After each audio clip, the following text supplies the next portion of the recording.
Today we're ranking the rookie running backs from the 2025 NFL draft class. We're adding 2 more running backs into the mix as we're adding a few running backs into our rankings every week. And every week I'll add in a few running backs that you chirp in the comments. Sometimes you don't, and I just grab whoever's like kind of trending on social media for that time period. But we're adding a few more running backs this week that we're going to talk about. Before you begin, you need to click that subscribe button right now, because we're covering this rookie class every day. We're looking at workout clips. We're ranking them.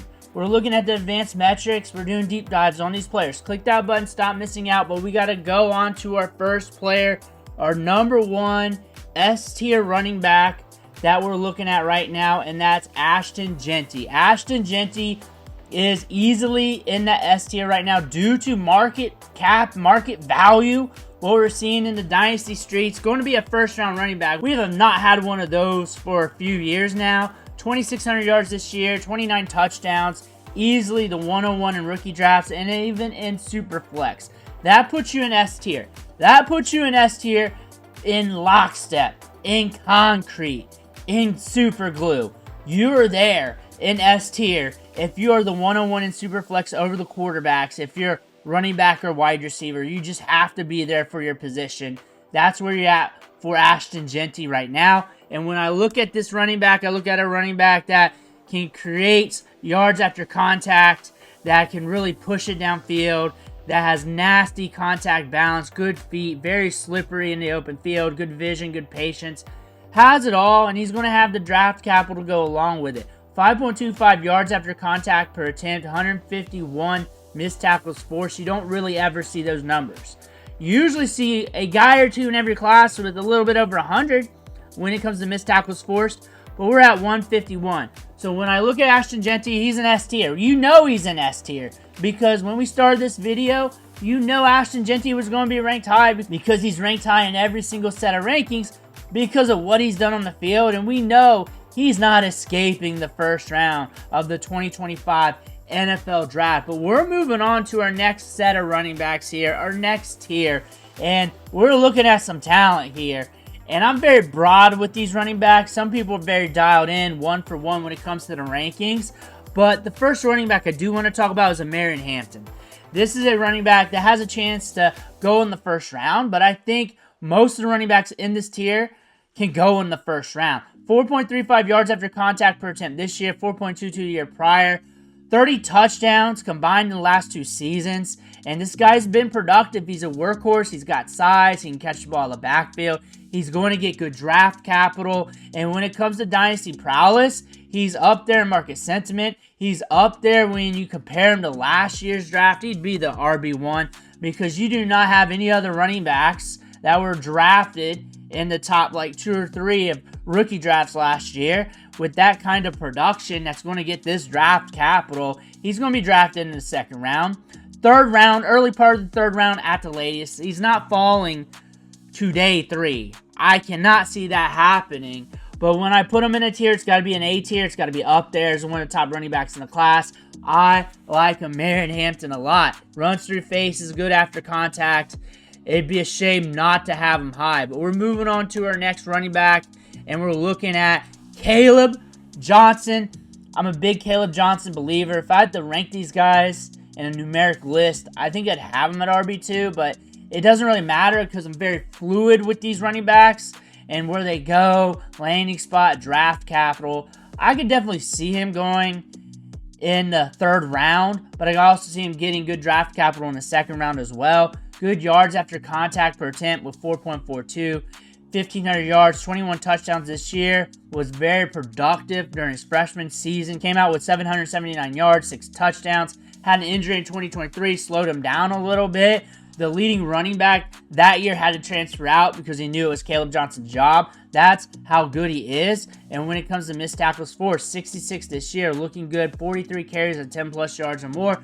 Market sentiment is very high. And it's also all over the place. Some people have him kind of low in the class. Some people have him lockstep at RB2. I'm up there, but I'm also very fluid. That's why I like to rank in tiers. And when I put him in a tier, it's in tier A with Omarion Hampton like last time. He ain't really moving. There's nothing changed with Caleb Johnson.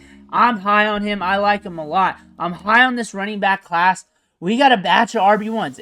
In many years, a lot of these guys would be an RB1 in their class, the top running back drafted, if not the RB2. We're looking at some good running backs here, especially on the top. But we're moving on to our next running back in this list. We're looking at Quinshon Judkins. I just did a video on him yesterday. We did a deep dive. This guy was productive throughout his career. 1,500 yards as a freshman, followed it up with 1,100 yards at Ole Miss. An Ole Miss team who was considered an underdog in most games in the SEC, still churned out yards after contact per attempt above 3, looking good there. And at Ole Miss, over 70 missed tackles forced. Actually, over 75 missed tackles forced per season there. We go to Ohio State.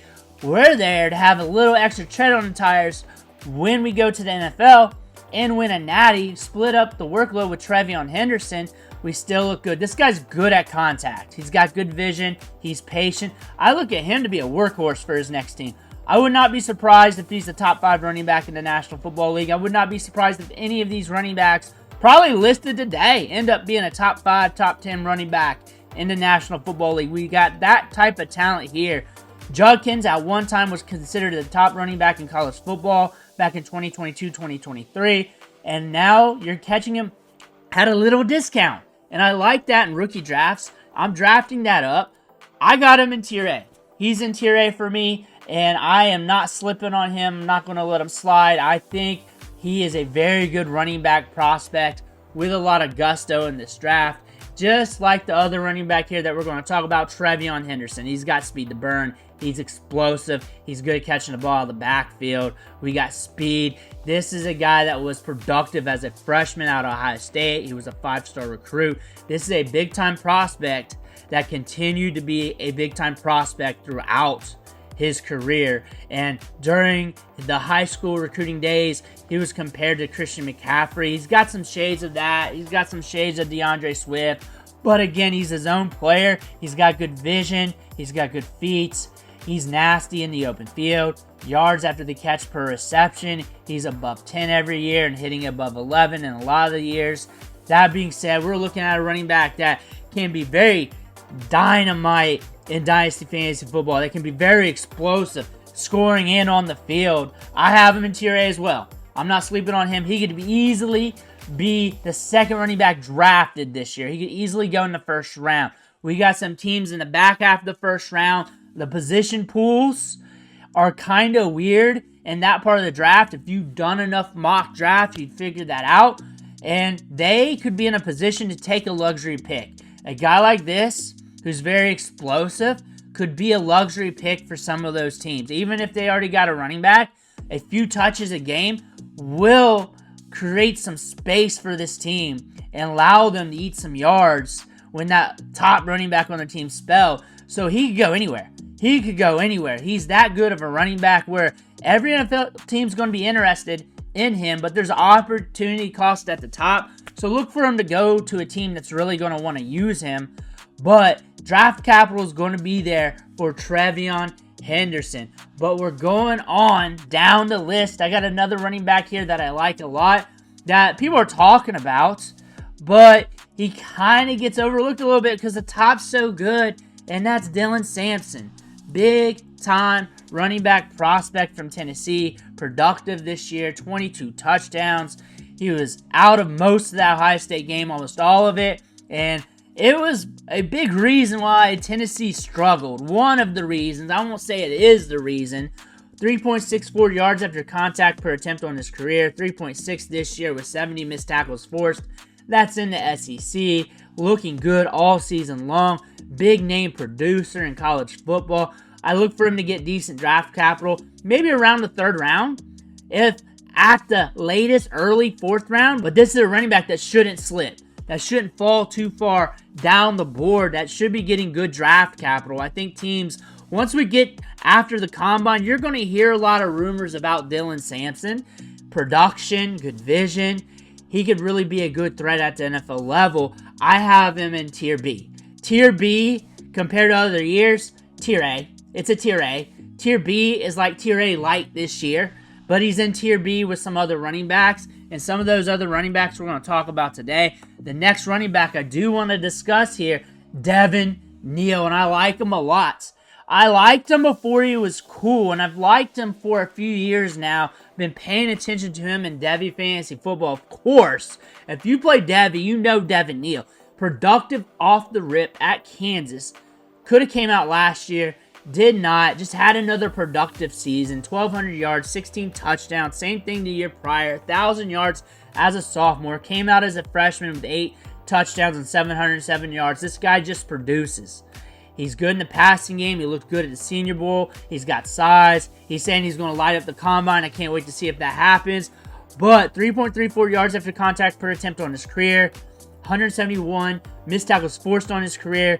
This is a running back that's a producer that an NFL team's going to get at a discount considering there's a windfall of good talent.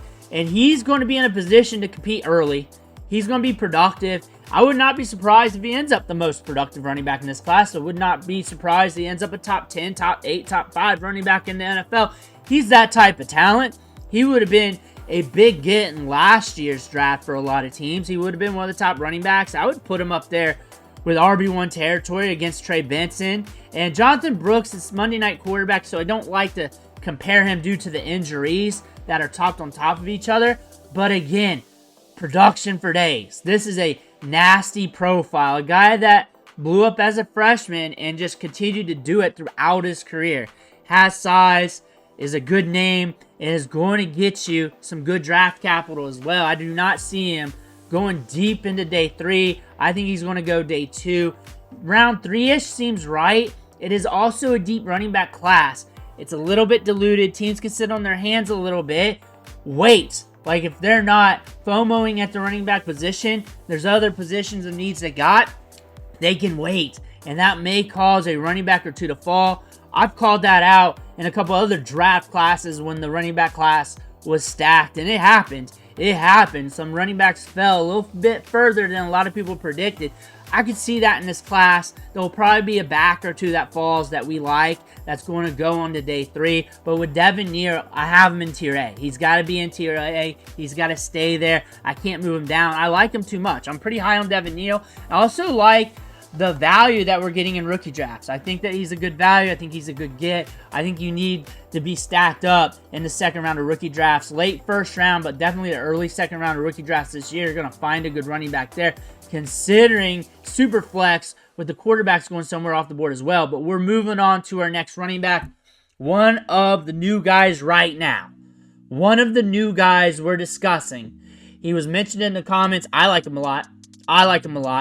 I wish you guys mentioned him earlier in the comment section so I could talk about him earlier when we were starting this out. Ollie Gordon. I like him a lot. He looked good at the Senior Bowl. He's got some pop to him. He's got some speed. I'm looking to get him. I'm watching him like a hawk. I'm watching him at the combine. I'm watching him on the draft. I'm watching where he goes. 1,700 yards in 2023. We had that DUI in there. A little bit lighter production this year, but I'm not worried about it too much. We got size to boot. We can catch the ball in the backfield. We're probably going to go in the area of the draft where he's going to be a good discount for his NFL team. Can fight up the depth chart. Will probably get opportunity early in his career. Could be a guy that surprised you out of this draft class. Might be even redraft valuable this year. That could potentially happen. We got good size to you. And we got good size out of all these running backs pretty much. Ollie Gordon is a guy I'm watching like a hawk. And that being said, I got him in tier B. I got him in tier B with Treveyon Henderson and company. I got him there with those guys because I can't let him slip. I like him too much. I'm watching him like a hawk. If he falls on his face at the combine, then I'll do what I need to do.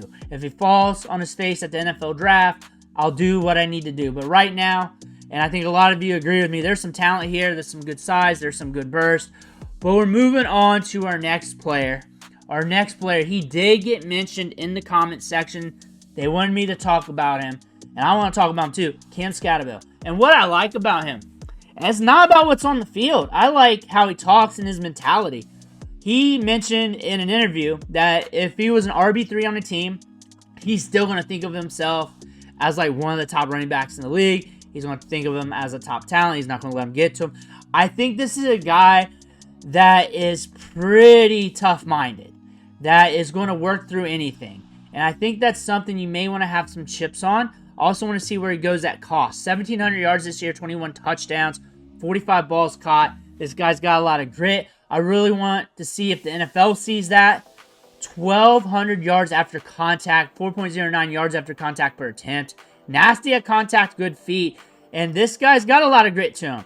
This is all grit USA Cam Scattaboo. And I want to see where he goes.